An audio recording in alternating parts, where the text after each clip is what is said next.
Hi, everybody. Welcome back to another Manopause.com podcast. Today, we're happy to have with us Fritz Coleman. He's a very well-known face on the West Coast, particularly in LA, where he was the top weatherman on KNBC for almost 40 years. But he has been and still is a successful stand-up comedian and an award-winning humanitarian for all of his charitable work. So even though he's in his 70s, he's still out there doing it. So he's a real menopause man. So welcome, Fritz. Hey, guys. Thank you so much for inviting me. Yeah. Are you really in your 70s? Yes, I am. That you look absolutely amazing. I'm 74. Wow. Looking good. 74 years young. Older than dirt. Yep.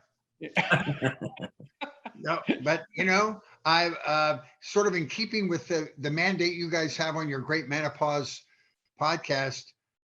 Honest to God, I've never been happier in my life than I am right now. I'm doing everything that I love to do, that I did when I was working, but my job kept getting in the way. But now I'm doing everything I really love to do. I've never been happier in my life than I am right now. I don't worry about things that don't require worrying anymore. I'm smarter than I was when I was younger, and I'm in a really good place. So knock on wood, the health stays good. We'll be cruising. Yeah, I mean, we're lucky, right? We have our health, and that's all man. we can. That's all we can hope for. Is we all have a few things. From. When I hit 65, the hubcap started coming off, and I had to make some minor adjustments. But yeah. I have no, earth shattering or life-threatening disorders, and I'm so thankful. Oh, that's great. Now, you've had a lot of TV specials. You wrote and performed in a couple of one-man shows, had some acting gigs. You've even done the weather here in San Diego, NBC station for a couple of years. At the same time, you were on KNBC in LA. Mm-hmm. How did you do all of that and then do stand-up? How does that happen? Well, I'll answer the second part of or the first part of the question first, which is, how did I do the weather in San Diego and LA at the same time? Okay. It was, for me, it was a really interesting experience. NBC in New York, in their infinite wisdom, came up with this great scheme. I'm sure that it looked good on paper.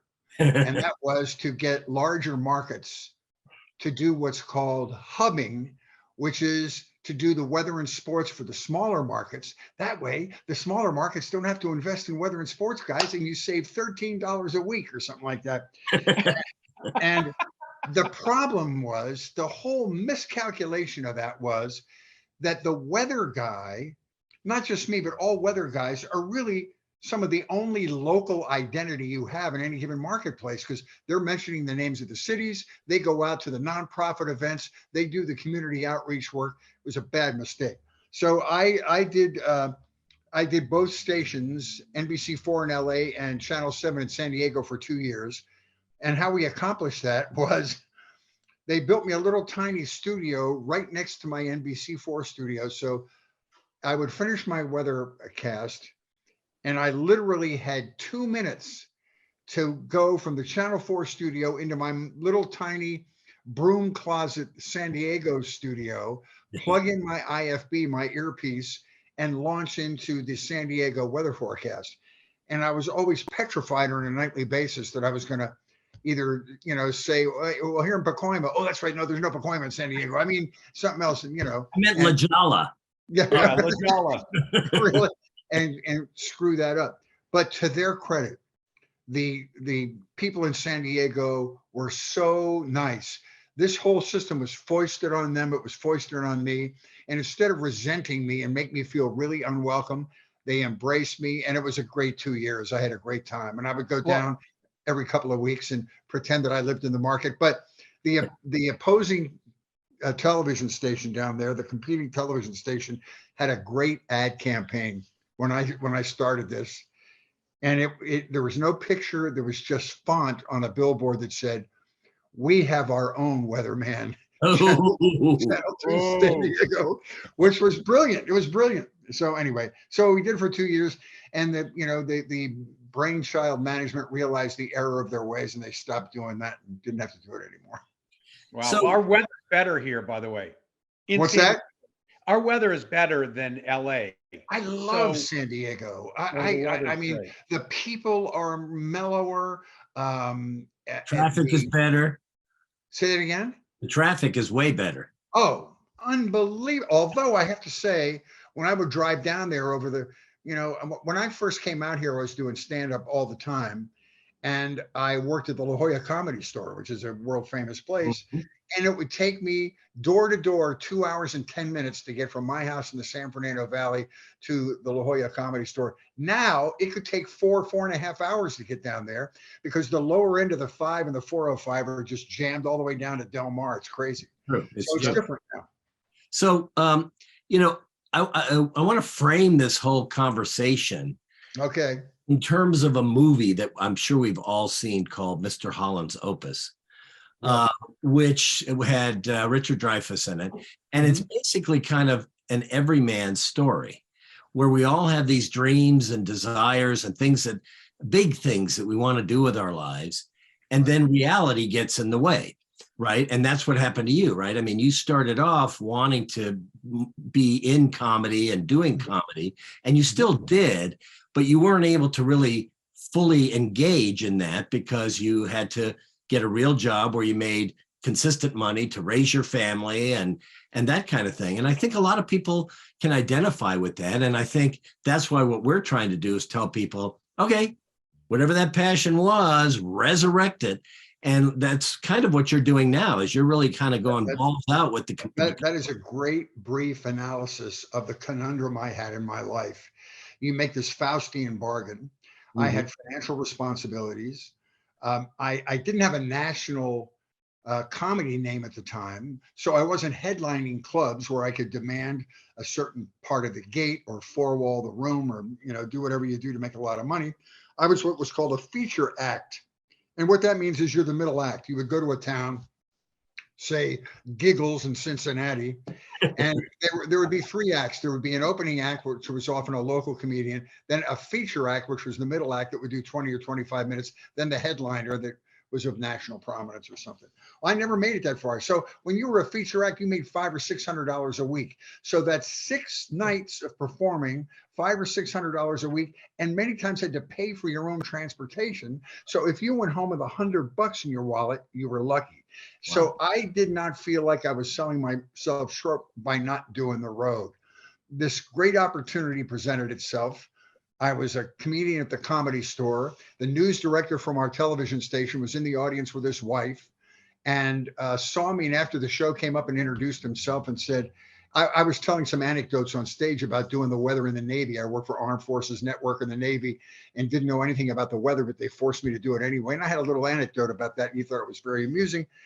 And he said, this is an odd question, but do you have any desire to come and do some vacation relief, fill in for me in the weather department? I have a main weather guy who hasn't had a vacation in a year.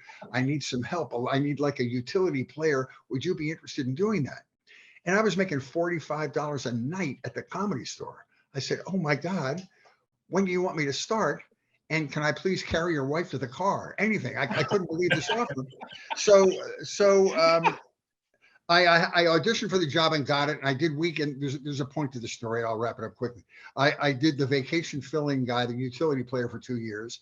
Then my predecessor, the main weatherman, left, and I was bumped up to the main job, and I retired 2 weeks shy of my 40th anniversary at Channel 4. But in deciding whether this was a good idea for me, to get back to your original point, I had to say, okay, you have to suffer for your art. When Jay Leno came out here, when Tom Dreesen came out here, when Steve Harvey came out here, these guys slept in their car.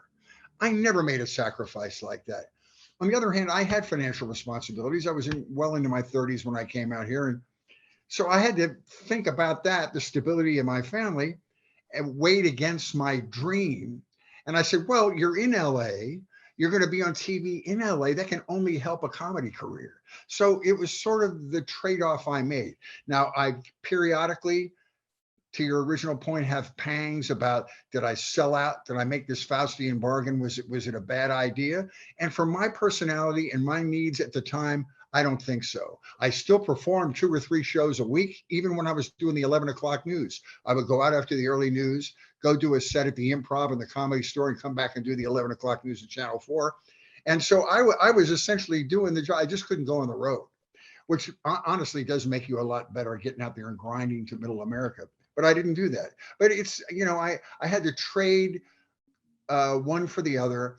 And I knew in my soul, I realized that just being a road dog, making no money, and living with 2 other sociopathic comedians in a condo for a week was just not what I wanted to do. So all that to say, I'm just kind of massaging all those parts of my personality that I didn't get to do earlier, which is the point you make with your podcast. It's never too late to sort of reinvent yourself or to resurrect your original dream. And that's what I did.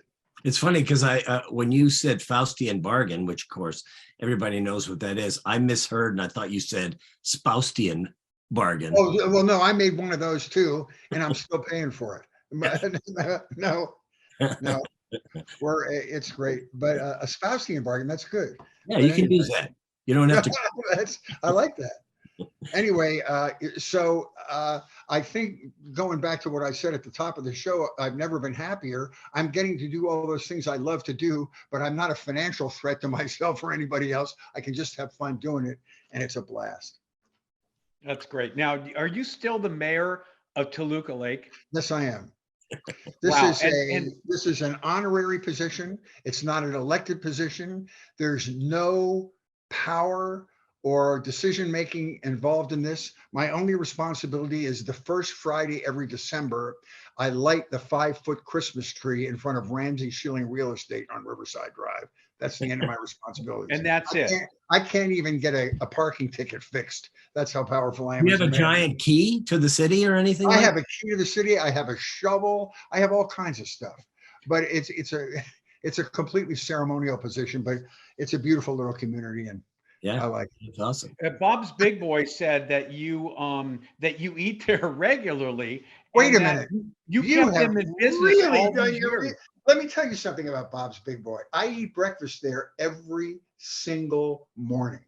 I have a couple of friends. Sometimes they join me. Sometimes they don't. We have a little powwow. They have the best eggs, and I get corned beef hash, 3 eggs over medium on top of that, fruit, and wheat toast every morning. Wow. That is so weird. Now, how did you find out about that from Bob's Big Boy? Did you call? First of all, I did my research, but I have an office in Burbank that I'm up there every other week. Oh my God. And I look forward to going to Bob's Big Boy for breakfast at like 7:30, 8 o'clock. You need to call me when you're up here, and I will buy you breakfast. You got it. Now, no, that's awesome. Isn't that great? And what about the business I mean? What about the smokehouse? Do you ever perform at the smokehouse?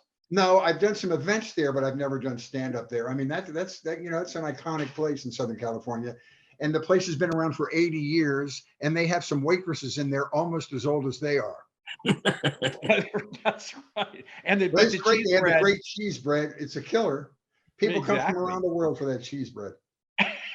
So with all this stuff that you were doing, I mean, you were doing all the weather stuff, you were still trying to do comedy and everything. You also managed to do stuff that a lot of us say, well, I don't really have time right now to do. And that is charity work. Mm-hmm. You've been very involved for many years in charity, and you won a congressional recognition as Humanitarian of the Year for your work with the American Red Cross.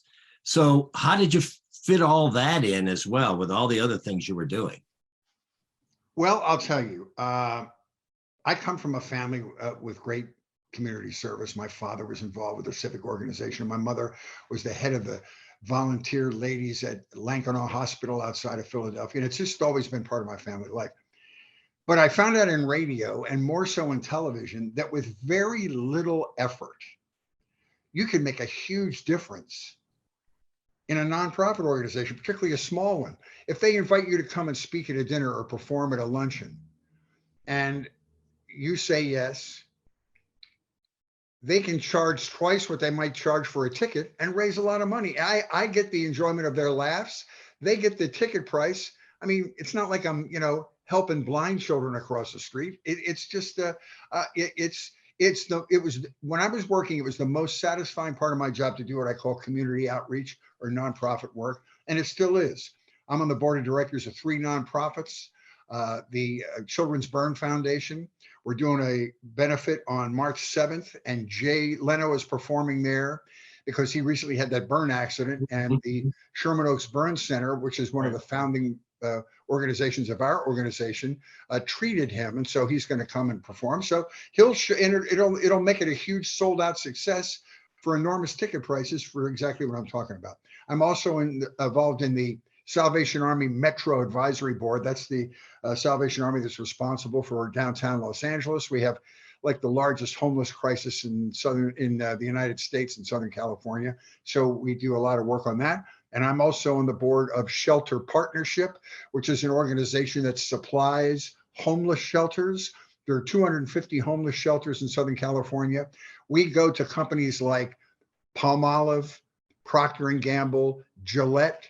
We get extra stock that they don't want. They deliver it to our warehouse, and we deliver it to homeless shelters and supply them with their toiletries and everyday needs. So that's great. Those 3 boards, I'm busy all the time, but I love it. It gives me great quality of life. That's beautiful. Wow. Congratulations on that. And thank you for doing that. That's thanks. awesome. It's great. I did it all when I was working, but obviously I couldn't put as much time into it, but I used to say it was the most satisfying part of my job doing the nonprofit work. When I would put my head down at night, it was far more satisfying to me than being inaccurate about the weather 4 out of 5 days a week. I just got a better sense of me doing something for humanity, Right. Now you have a podcast. It's called Media Path.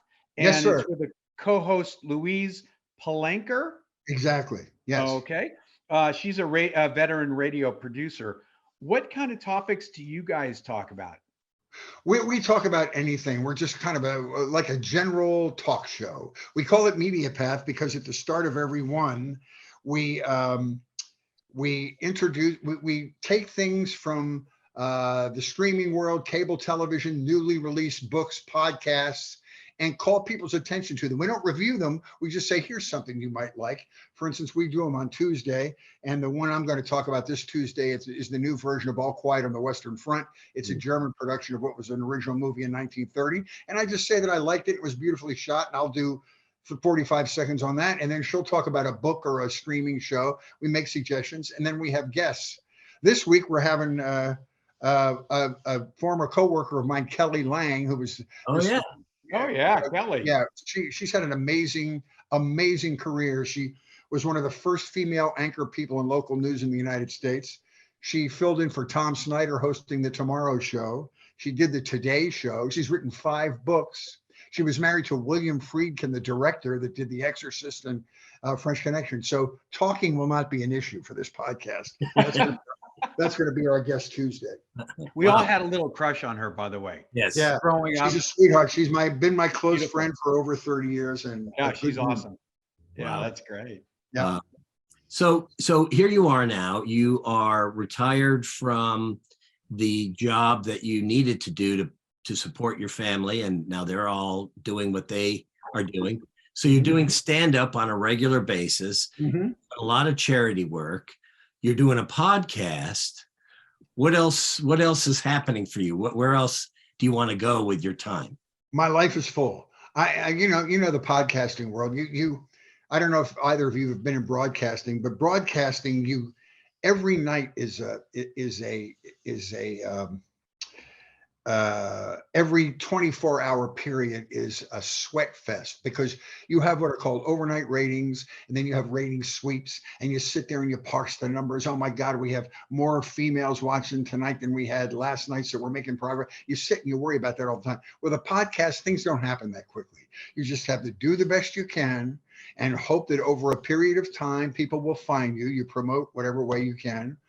And out of 150,000 podcasts produced in the United States, you hope you can find yourself an audience, but you can't look at it every day and say, oh my God, we're not getting enough listeners. That's just not the way it works. So the whole thing for me has been to settle down, but I just love it. I am sure, like you, love talking to people I've never met before. I like talking about things that I don't know anything about, and I'm just having a great time. And I have no real expectations for it. We just want to do it as well as we can until we can't do it anymore, you know.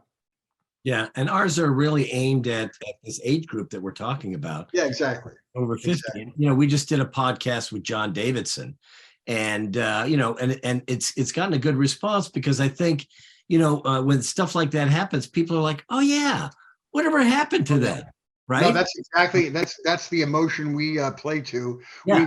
Because we're in LA, we have the ability to get, you know, stars, future and past stars, and you know, stars of famous TV shows in the 60s and 70s, or music stars, and people love that. And it's amazing to see the size of the fan base some of these people have. So it's kind of fun. It's a good way to spread the word. Yeah. Yeah. You had Henry Winkler on. Yes. Not too long ago. Mm-hmm. Are you friends with him, or how do you find your friends? Wheezy has known him for a lot longer than I have, but Wheezy and I produced a television pilot with him called The Couch. And the theory of this show was, we had 3 comedians sitting on a couch, and we had a couple who was having some sort of a dispute in their relationship or in their marriage, and they would come in and describe this dispute, and then the comedians would give them advice. Some of it was good, some of it was just snarky and fun, but you had to cast this couple in the right way so they weren't insulted by what they heard. And Comedy Central bought it. And then after they bought it, the week after they purchased our pilot, the vice president of development from Comedy Central was fired, and away went our show. But that's the way show business goes. But anyway, all that, we have a long relationship with Henry. And I will tell you, I've spoken to a lot of people in show business. There is not a nicer, more well-grounded human being in show business than Henry. He's just, I love people who are comfortable in their own skin, and, you know, very talented people, but who don't have to be superior. They make you comfortable to be talking with them. And he's a great example of that. He's a really lovely person. He's obviously a good actor too, because oh yeah, who he really is. You go back and watch Happy Days, where he's playing the Fonz, and he's this tough, obnoxious guy. Yeah. That's acting, because man, is that different than how he really is. And on Barry, it's way different than it used to be. I was glad he got a Golden Globe. That was fantastic. He's a lovely guy and very talented. I was lucky enough 35 years ago. I was an actor, not a very good one, but I was an actor 35 years ago. And he was producing a pilot with Madeline Khan called Chameleon. And I auditioned, and you know how I got the part? I said, people say you and I look alike. And he looks at me and he goes, you know, we do. Oh, and like, funny. I swear to God, 15 minutes later, my agent calls and she says, you just got the part. Oh, that's funny. And unfortunately, it didn't go, because I would have been a regular, but it was great. And I would love to touch base with him. Did you do any rehearsal or shooting with Madeline Khan? Because she's one of my funny favorite people of all time. Oh, yeah. Oh, she was the star of it. So we were part of an ensemble in a news station. Wow. Yeah, in a news station. So it was great. She died way too young. Well, there you go. You've had a Henry Winkler experience, and I hope you had the same kind of an experience with him that I did, because I have nothing but kudos for him. He's a great person. Well, and we really enjoy, you know, kind of bringing some of those people back in. I mean, we even did Jerry Mathers from Leave It to Beaver. Yep, I've done him. A matter of fact, I just produced a comedy special, an hour special that we're going to sell to streaming at the El Portal Theater in North Hollywood, and his brother James produced my show. Oh, wow. Yeah. Mathers' family is talented. When we saw him, you know, when he came on, it was like, oh my God, that's the Beaver with wrinkles. I mean, his face hasn't changed at all. Yeah, no, he was a really great guest. So, but I think a lot of people enjoy not only seeing these people again, but also saying, well, what have they been up to? And it Yeah. does really make you realize how much time has passed. 100%. People like And that. I also, here's what we found, and maybe you have too with your guests. We're in such a dark world right now Mhm. that reflecting back or having nostalgic moments about how things were as they weren't always better, but we have some memory of a better time. And when you bring stars on from when you were in that different mindset when you were younger, it really, people find it soothing. You Yeah. know, that's Yeah. why Yeah. these shows do so well on my TV and all these, you know, Right. all these, they're having a second life. Yes. Yes, that's Yes. true. So I had a bike riding partner who no longer rides with me anymore because he's 95. But we rode for 10 years together before he was too old to ride. And he started his career as an assistant director on the Andy Griffith Show. His name is Bruce Bilson. He's directed many movies. Oh, sure. He's the grandfather of Rachel Bilson, who's a very famous Right. young actor. Right. And he's got great stories of going down to that, what do they call it?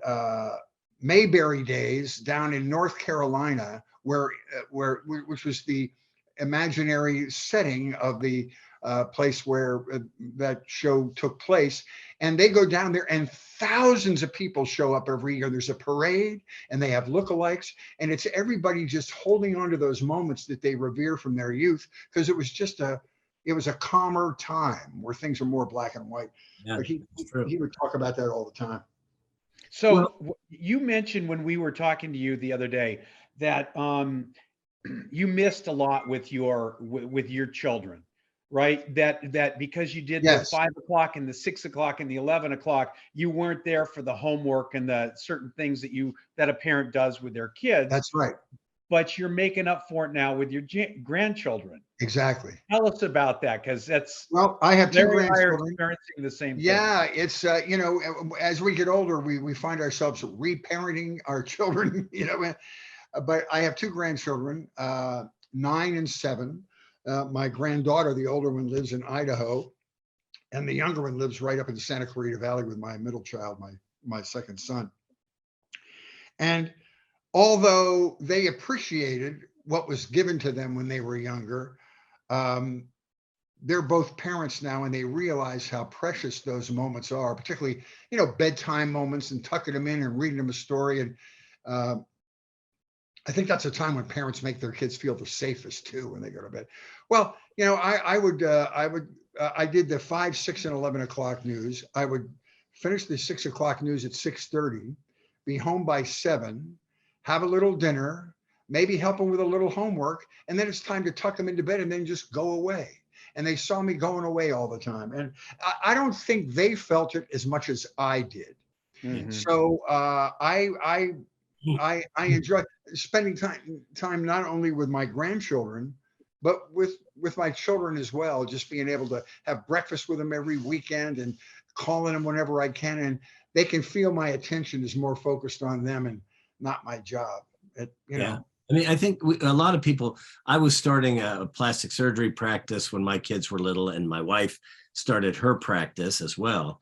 So we were really busy, and my wife kind of did overtime where she would run her practice from like dropping the kids off in school to picking them up. And then she would pick them up and take them to activities and do her charts in the car and all that. And I would stay involved with their sports and all. But it's funny because they remember all the times you were there. But Yes. they also remember the times you weren't there. No, it's true. I tried to make all the sporting events. My middle son played volleyball. My older son played JV football. I tried to be there for all that. My daughter, now I was a little older, and she was a volleyball player as well, and tried to go all the places I could go with them. But they know, they understand your intent. Right. And if you have a good partner, they explain that you know, he's not here voluntarily, honey. It's just part of his job. It's the timing of his job, and he's doing it for us and all that. If you have somebody kind of smoothing the way, it's okay. But the guilt, I have a healthy dose of Protestant guilt, and I would always feel terrible at not being able there to tuck them in and lay down and go to sleep with them, stuff like that. But at this age now that your kids are, Mm-hmm. at least my kids, you know, one's a lawyer, one's a doctor, and they're busy. And so my heart is full for you. That's amazing. they look back and they're like, okay, you guys did pretty good because Yeah, it's not easy. And No, so no. they really Do recognize. they have children? Yeah, they have. I have two granddaughters with one daughter, and I have two grandsons that are actually living with us right now because they sold their house and now they're moving into a new house. But they fully appreciate, particularly my wife's efforts, because she made it a number one priority to be there for everything, and I did the best I could. But they look at it now and they're like, "Wow, you guys did a really good job. Now that we know how difficult it is to make time for everything." And see if you're going to agree with this. The other way, because you never know if you did a good job. It's firing weapons in the dark when you're a parent. You don't know. But one way that proves that you must have done at least a mediocre job is to watch your own children become great parents. Yes. My middle son is so in love with his son. He would rather stay home and play with his kid than go to work.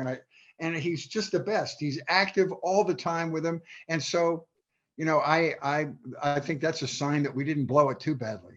Right. Oh yeah. My wife said to me, "Can you be home for dinner every night?" I said, "Okay, I'll tell you what. We can either be rich or I'll be home for dinner every night." She goes, "I want you to be home." So every single night I was home. I will never trade that for anything in the world because the relationship that I built with my kids was great. Yes.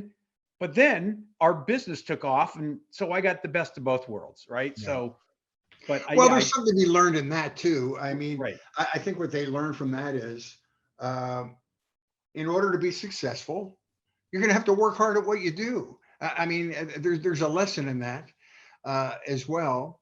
My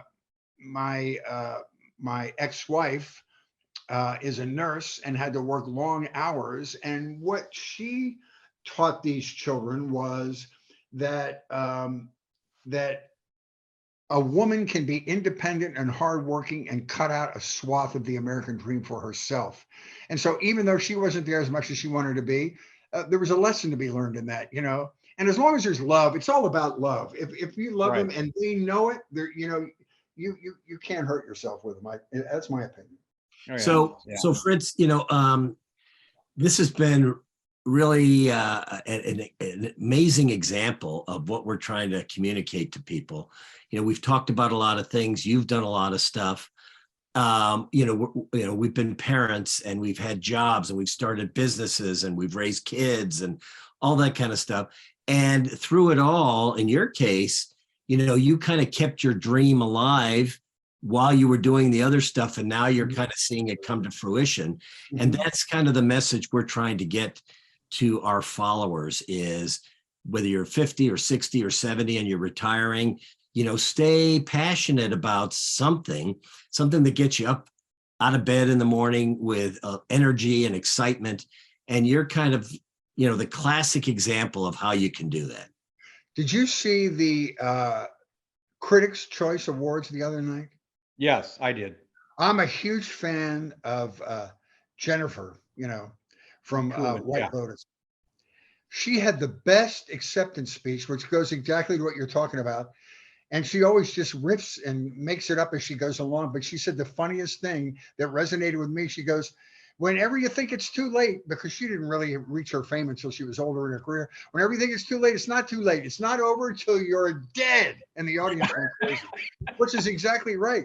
It's not over. So you never know what's going to come along. As long as you keep putting one foot in front of the other, you're making headway. So where can people find your podcast? It's called Media Path. Is that on all the streaming services? Yes, it is. We're on all the streaming channels. We have our own website that has all the past episodes, mediapathpodcast.com. We have a enthusiast group in there. We're always posting. We're getting some people from other countries listening to the show now, and we're having a blast. And I hope you'll listen to us as they'll listen to yours, because yours is a show with a point. Many don't have a point, and yours has a great point. And so people know what I mean? They're tuning in for a purpose, which I think is so important. We're going to definitely put the link down there so that people can go and listen to what you're doing. And again, thank you for being such a great example of what a menopause man should be. And I think a lot of people will really take it to heart.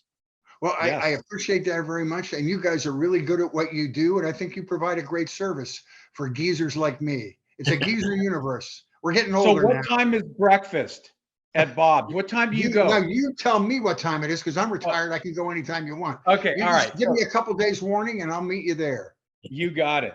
Okay, They, we'll do they that. put my order in when they see me walking in the front door. That's how often I eat there. All right. Okay. All right, guys. Fritz Coleman, Menopause Man, for sure. Thanks for doing this, and we appreciate it. It was a pleasure, guys. Keep up the great work. I really enjoyed it. Great. Thanks. Thanks, Fritz. Take care. See you next time. All right. Bye-bye.